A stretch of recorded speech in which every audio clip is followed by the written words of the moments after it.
السلام علیکم ورحمۃ اللہ وبرکاتہ۔ کیا قربانی کا گوشت غیر مسلم کو دے سکتے ہیں یا نہیں دے سکتے ہیں؟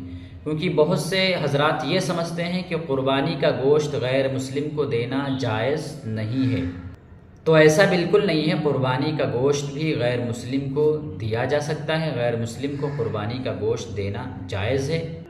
آپ کے پڑوس میں کوئی غیر مسلم رہتا ہے، یا آپ کے کوئی ملنے والا غیر مسلم ہے، یا کہیں آپ کام کرتے ہیں فیکٹری میں یا آفس میں یا کمپنیوں میں، آپ کا کوئی ملنے والا وہاں غیر مسلم ہے، تو آپ اس کو گوشت قربانی کا دے سکتے ہیں، یہ بالکل جائز ہے۔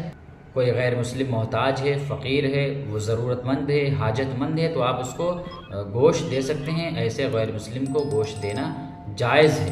ہاں، اولا یہ ہے، بہتر اور افضل یہ ہے کہ آپ مسلمانوں میں دیکھیں کہ کون محتاج ہے، کون فقیر ہے، کون زیادہ مستحق ہے، تو آپ ان میں گوشت تقسیم کریں۔ لیکن اگر غیر مسلم کو بھی دینا چاہتے ہیں تو غیر مسلم کو بھی گوشت دینا جائز ہے، ناجائز نہیں ہے۔ ہاں، اتنا ضرور ہے کہ قربانی کا گوشت بیچنا جائز نہیں ہے۔ اگر آپ کو پختہ یقین ہے کہ غیر مسلم ہم سے گوشت لے جائے گا، یا ہم جس کو گوشت دینے جا رہے ہیں یہ گوشت بیچ دے گا یا گوشت کی بے حرمتی کرے گا، تو پھر اس کو دینا جائز نہیں ہے۔ لیکن عام حالات میں غیر مسلم کو آپ گوشت دے سکتے ہیں۔ تو مجھے امید ہے کہ آپ حضرات کو یہ مسئلہ بھی کلیئر طریقے سے معلوم ہو گیا ہوگا۔ آپ حضرات اس ویڈیو کلپ کو شیئر کریں، پہنچائیں لوگوں تک۔